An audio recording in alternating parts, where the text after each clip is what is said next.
Hello everyone, welcome back to my channel. आज हम देखेंगे कि हमें कोई न्यूमेरिकल प्रॉब्लम गिवन है फिज़िक्स में तो हम उसे कैसे सॉल्व करेंगे।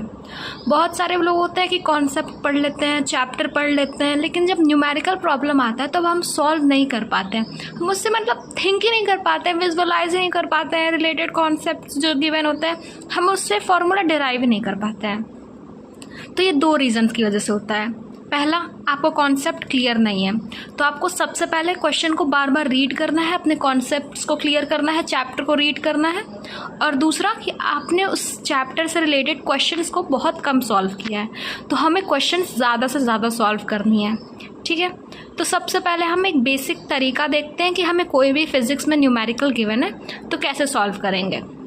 तो सबसे पहले हमें क्या करना रहता है कि जो भी क्वेश्चन गिवन है उसको अच्छे से रीड करना रहता है।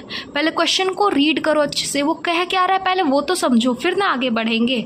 पहले हम अच्छे से क्वेश्चन को रीड करिए, वो क्या कह रहा है, क्या पूछ रहा है, इसे समझिए। ठीक है, फिर उसके रिमेंबर द कॉन्सेप्ट। तो फिर उस चैप्टर में जो कॉन्सेप्ट लग रही है, ठीक है, उसे सोचेंगे।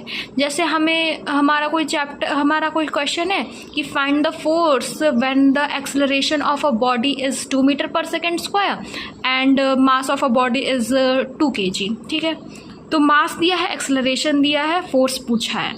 ठीक है, तो कॉन्सेप्ट सोचेंगे कौन से चैप्टर में था, ये क्या कॉन्सेप्ट लगेगा इसके लिए। ठीक है, ये सब हमें विजुअलाइज करना रहता है। Note all the values which are given in question.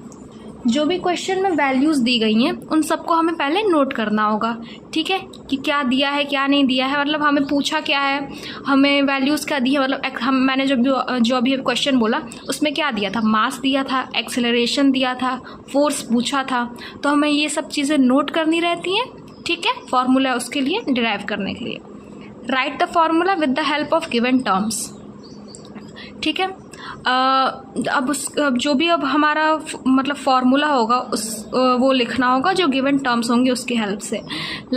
जो हमें फार्मूला जो भी चीज़ें हमें दी गई हैं, ठीक है, उससे बेस्ट फिटेड फार्मूला क्या होगा कि हम वो चीज़ फाइंड कर सके। अब हम वो लिखेंगे। ठीक है, If we can't able to put direct values, then again think about concept and derive related terms and put them in the required formula। ठीक है, तो इसमें क्या करना है, इसमें क्या कह रहा है कि मानो अभी मैंने जो बोला फोर्स हमें फोर्स फाइंड करना था, मास इनटू एक्सेलरेशन लगाया, फाइंड हो गया।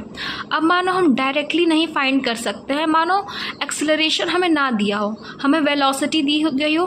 ठीक है, बोल दिए ऑब्जेक्ट रेस्ट से स्टार्ट कर रहा है और उसकी वेलोसिटी 2 मीटर पर सेकेंड हो रही है। ठीक है, और कितने टाइम में हो रही है, 2 सेकेंड में। तो हमें क्या दिया है, इनिशियली स्टार्ट कर रहा है, इनिशियल से स्टार्ट कर रहा है, 0 इनिशियल वेलोसिटी से कितने तक जा रहा है, 2 मीटर पर सेकेंड, और कहाँ तक कितने टाइम में हो रहा है, 2 सेकेंड में। ठीक है, तो हमें एक्सेलरेशन डायरेक्ट नहीं दिया है, बट हमें उसके लिए दूसरे टर्म्स दिए हैं ताकि हम एक्सेलरेशन निकाल सकें।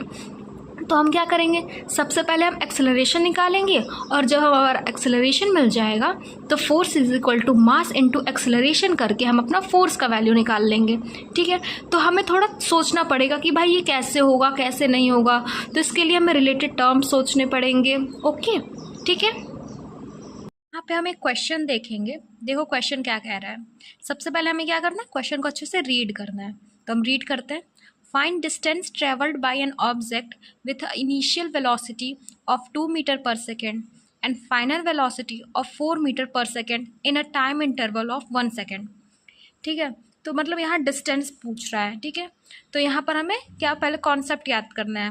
डिस्टेंस पूछ रहा है, इनिशियल वेलोसिटी दिया है, फाइनल वेलोसिटी दिया है, और टाइम इंटरवल दिया है। ठीक, तो हमें मोशन वाले चैप्टर से रिलेटेड ये क्वेश्चन पूछा है। ठीक है, तो कॉन्सेप्ट हमने समझा। अब देखेंगे इसमें क्या क्या दिया है।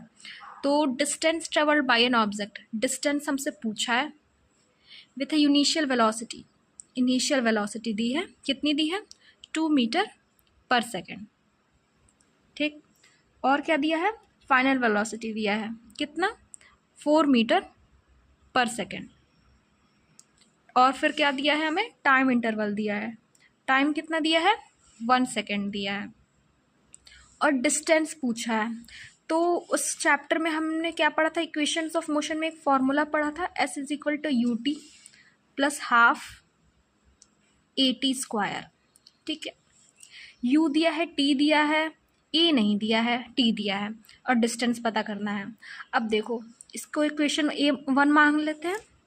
अब a पता करना है हमें, तो a पता करने के लिए हमने एक फॉर्मूला पढ़ा था। क्या पढ़ा था? v minus u upon t. Final velocity दी है, इनिशियल वेलोसिटी दी है, और टाइम भी हमें दिया है। सॉरी, टाइम 1 सेकेंड है ना, तो 4 माइनस 2, 2 अपॉन में 1, तो हमारी वैल्यू क्या हो गई? 2 मीटर पर सेकेंड स्क्वायर। तो एक्सेलरेशन हमें मिल गया यहाँ पर। अब देखिए, हमें एक्सेलरेशन मिल गया 2 मीटर पर सेकेंड स्क्वायर। डिस्टेंस हमें फाइंड करना है, तो हमारा जो फॉर्मूला था s is equal to u t plus half a t square में हम इसे पुट कर देंगे, जो भी हमने टर्म्स निकाली। ठीक है, हमने कॉन्सेप्ट विजुअलाइज किया, फिर से हमें ए नहीं मिल रहा था, तो ए के लिए सोचा कि ए कैसे निकलेगा। उसके लिए देखा कि हमें गिवन क्या क्या है, वी गिवन है, यू गिवन है, टी गिवन है, तो तीनों चीज़ों का यूज़ करके हमने एक्सेलरेशन फाइंड कर लिया। अब फिर इस एक्सेलरेशन की वैल्यू पे हमारा जो फॉर्मूला था जिससे हमें डिस्टेंस मिल रहा था उसमें हम पुट करेंगे। ठीक है, तो s is equal to u t plus half a t, a कितना है? 2 है, टी का होल स्क्वायर। ठीक है, अब सॉल्व करेंगे हम इसे। 2 से 2 गया, 2 प्लस 1, 3 मीटर। तो हमारी जो डिस्टेंस हो जाएगी वो क्या होगी? 3 मीटर होगी। ओके, अब इस 3 मीटर को हम डायरेक्टली ऐसे छोड़ेंगे नहीं। ठीक है, हम इसे और अच्छे से लिखेंगे। ठीक, तो क्वेश्चन क्या गिवन था हमें? Distance travel by an object with initial velocity of 2 metre पर second and final velocity of 4 metre पर second in a time interval of 1 second. तो हम क्या लिखेंगे? The distance travelled by an object with initial velocity of 2 metre पर second and final velocity of 4 metre पर second in a time interval of 1 second is 3 metre. ठीक है, तो ऐसे हम अच्छे से लिखकर अपना क्वेश्चन कंप्लीट करेंगे। ठीक है, so that's it for this video. Thanks for watching. I hope आप सबको समझ में आया होगा और न्यूमेरिकल सॉल्व करने में आपको ईजी होगा। Thank you.